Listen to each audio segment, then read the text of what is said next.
আমি নিপুণ আক্তারকে একটি মেসেজ দিয়েছিলাম যে আপনি আমার বড় বোন।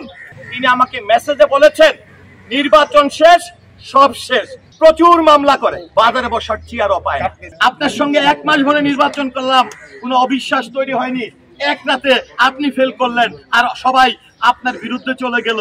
আপনি বলেছেন এফডিসিতে মসজিদ করে দিলেই তুমি সনি পাস করবে না। আমি কাকে মূল্যায়ন করব? নিপুণ আক্তার নিজের জন্য নির্বাচন করেছেন। মাহমুদ কলির প্যানেল থেকে আমি নির্বাচিত হয়ে আজকে কার্যকরী কমিটির সঙ্গে আমি কাজ করছি। সেখানে কিন্তু আমি অনেক বেশি প্রশ্নের সম্মুখীন হচ্ছি। হয় আমি স্বার্থপর, না হয় রিটকারী স্বার্থপর। কারণ রিটকারী নির্বাচনকে প্রত্যাখ্যান করছেন 1 মাস পরে এসে। আর আমি যদি স্বার্থপর হই তাহলে আমি অন্যায় করছি সকল শিল্পীদের কল্যাণে, সংগঠনের কল্যাণে কাজ করতে এসে। তো এটি বলার একটি অর্থ হচ্ছে যে দেখুন, আজকে আমি যেহেতু একটি কমিটিতে ছিলাম, যদি রেট সম্পর্কে বলতে চাই সেটি বলবো 21 জন। আমি নির্বাচনের পরে আমাদের ক্যাবিনেটে যারা নির্বাচন করেছিল নিপুণ আক্তার এবং মাহমুদ কলি প্যানেলের সঙ্গে আমি সকলের সঙ্গে যোগাযোগ করেছি, কারণ আমি বেঈমান না। এবং তাদের কাছে আমি দিক নির্দেশনা চেয়েছি। সেখানে সম্মানিত যিনি প্রেসিডেন্ট নির্বাচন করেছেন তিনি আমাকে একটি কথা বলেছেন, সনি তারা তোমার পর না, যারা নির্বাচিত হয়েছেন তারা সম্মানী মানুষ, তারা সমিতিকে ভালোবাসে, ইন্ডাস্ট্রির জন্য নিবেদিত বলেই তাদেরকে ভোট দিয়ে পাশ করিয়েছে। তুমি সকলের সঙ্গে কাঁধে কাঁধ মিলিয়ে কাজ করো। তো আমি সেটা মাথায় রেখে আরেকটি জিনিস আজকে আমি বলতে বাধ্য হই। আমি নিপুণ আক্তারকে একটি মেসেজ দিয়েছিলাম যে আপনি আমার বড় বোন। আপনার প্রতি বা আমাদের প্যানেল থেকে যারা নির্বাচন করেছে সকলের প্রতি শ্রদ্ধা রেখে, সম্মান করে আমি সংগঠনের জন্য শিল্পীদের প্রতি শ্রদ্ধা রেখে কাজ করে যাব।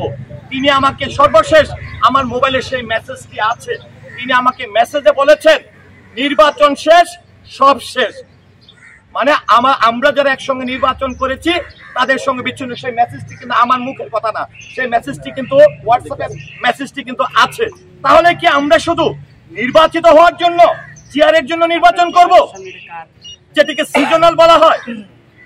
আমার তো আস্থা ছিল, আমার বিশ্বাস ছিল। আর দ্বিতীয়ত হচ্ছে আমরা যারা পাশ করেছি তারা কিন্তু একই দিনে এট এ টাইম আপনারা দেখেছেন ওই প্যানেল থেকে আসা 3 জনকে নিয়ে কিন্তু শপথ গ্রহণ করেছে এই ক্যাবিনেট। তারা পারত যে আমরা 18 জন সংখ্যাগরিষ্ঠভাবে পাশ করেছি, তারা আসলে আসক, না আসলে নাই। সেটি কিন্তু আমাদের দীপজল ভাই, মিশা ভাই এই প্যানেল সেটি করেনি।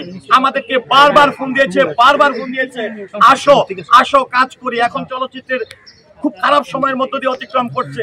শিল্পী সমিতির মানুষের যে দৃষ্টিভঙ্গি সেটিকে পরিবর্তন করে পজিটিভ করতে হবে। আমরা এসে শপথ গ্রহণ করেছি। তো আমার কথা হচ্ছে নিপুণ আক্তার আমাদের সাধারণ সম্পাদক হিসাবে নির্বাচন করেছেন। তিনি কিন্তু আমাদের ওই ক্যাবিনেটের একজন গুরুত্বপূর্ণ অভিভাবক।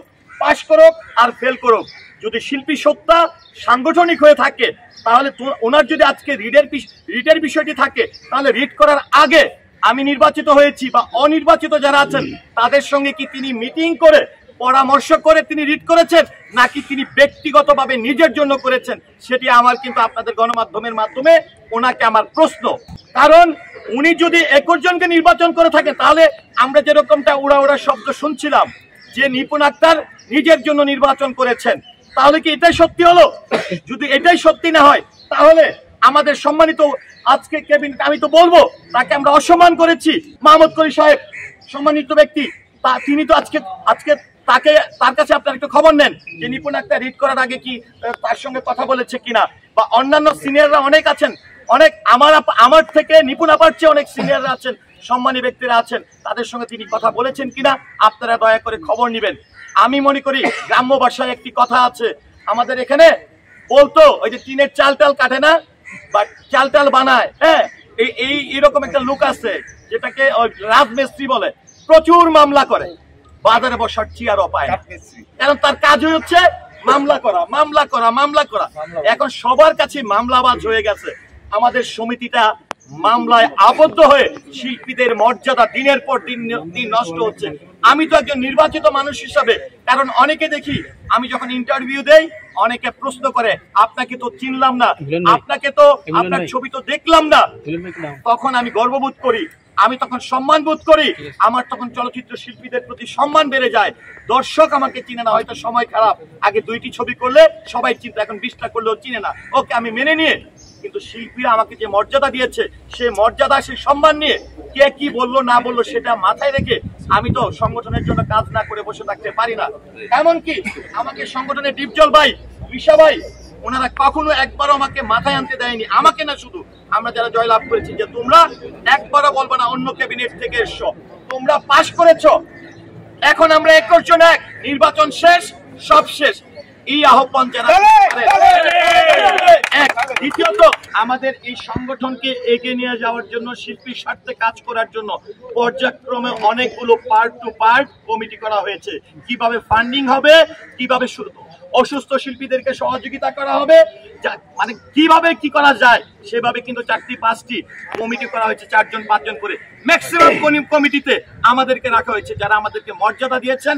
আমি তো বলবো আজকে অন্য প্যানেল থেকে আসার পর যে সম্মানটুকু পেয়েছি, সেখানে যে প্যানেল থেকে নিঃস্বার্থভাবে কাজ করেছি, সেই প্যানেল থেকে আমি কোনো দিক নির্দেশনা পাই নাই, সেখানে আমি কি করব?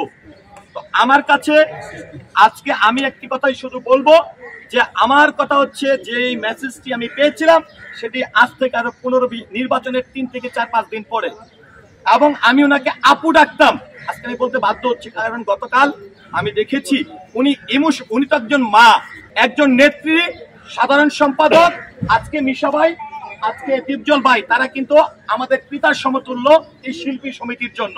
তো আমি যেহেতু নিপুণ আক্তারের প্যানেল থেকে নির্বাচন করেছি, নিপুণ আক্তার আমার কাছে তৎকালীন সময় মায়ের সমতুল্যই ছিল। আমি দেখলাম ভরাডুবি হয়েছে, আমি নতুন মানুষ পাশ করেছি, আমি ওনাকে দেখে আবেগ আপ্লুত হয়ে গেছি। আমি বললাম, আপু কি নির্বাচন করলেন? আমার বিজয় তো আমি চাইনি, চেয়েছিলাম সিনিয়র শিল্পীরা যারা লজ্জিত হয়েছে, যারা ফেল করেছে। এটাকে তিনি পুঁজি করে নাগরিক টিভিতে একটা সাক্ষাৎকারে বলেছে কি নাকি নাটক। তিনি কি চায় যে আমি কার্যক্রমে না আসি? তিনি কি চায় যে আজকে সংগঠনের জন্য কাজ না করি, ডিপজল ভাইয়ের সঙ্গে, মিশা ভাইদের সঙ্গে কাজ না করি? আমি গত 15-20 দিনের মধ্যে একটি আকুতি, একটি পরিশ্রমী দেখছি কিভাবে সংগঠনকে এগিয়ে নিয়ে যায়, কিভাবে চলচ্চিত্রের দুঃসময় কাটিয়ে এই শিল্পী সমিতিকে জাগ্রত করা যায়। তাদের সঙ্গে না থেকে তিনি রিড করবেন, আমি কি তার সঙ্গে থাকবো? আজকে দ্বিতীয়ত হচ্ছে যে আমার কথা হচ্ছে আমাদেরকে নিয়ে বিদেশের মাটিতে বসে যারা চলচ্চিত্রের জন্য কাজ করছে, মাঠ পর্যায়ে কাজ করছে, আজকে ডিপজল ভাই অসুস্থ হয়ে প্রতিদিন মিটিং করতে আসে। অনেকেই তো, আমি এই গল্প অনেক শুনেছি, ডিপজল সাহেব পাস করবে, সাভারে বসে থাকবে, কিন্তু এই ডিপজল সাহেব এই ভিডিওতে বেশি দেখা যায়, হ্যাঁ, মানুষের ভিতরে দাওয়াতও খেতে যায়। তাহলে এই মানুষটিকে রেখে যে এই মানুষটি সংগঠনের জন্য ক্ষতি করবে, এই সংগঠনের নেগেটিভ বিষয় নিয়ে কথা বলবে, যিনি নিজের জন্য কথা বলবে, আজকে যদি বলতাম বুঝতাম নিপুণ আক্তারের রিট, আমি অবশ্যই মাথা পেতে নিতাম। তিনি যদি বলতো নির্বাচন কারচুপি হয়েছে, তিনি শুধু বারবার তার ফলাফলের কথাই বলে। তার ফলাফল বলা মানে কি? আমি ধরে নিতে পারি তার ফলাফল বলা মানে কি। তিনি বলুক মাহমুদ কলি সাহেবের ফলাফল নিয়ে, তিনি বলুক ওনার থেকে অনেক সিনিয়ররা সেই প্যানেলে নির্বাচন করেছে, তিনি কারো কথাই তিনি বলেন না, তিনি 116 ভোটের কথা তিনি বলেন কেন?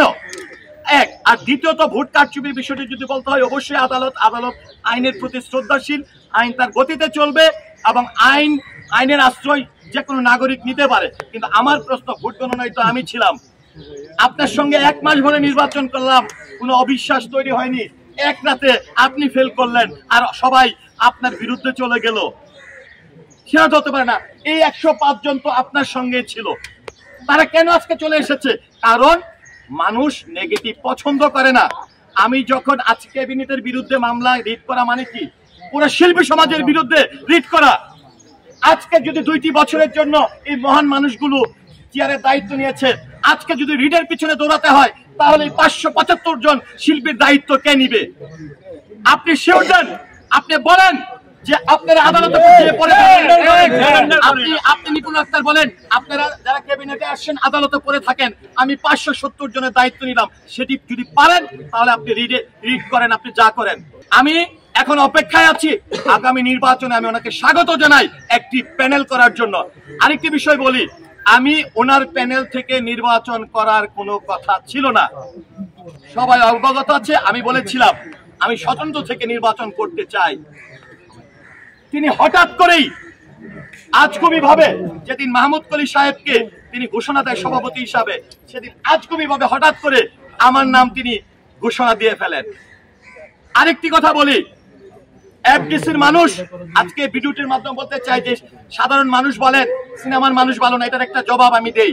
সেটি হচ্ছে নির্বাচনের আগে নিপুণ আক্তার আমাকে একটি ফোন দিলেন, ফোন দিয়া বললো সনি তুমি তো ফেল করবা, আর এটার সঙ্গে আমার সঙ্গে কাকে নিয়ে আসছে জানেন? হেলেনা জাহাঙ্গীরকে।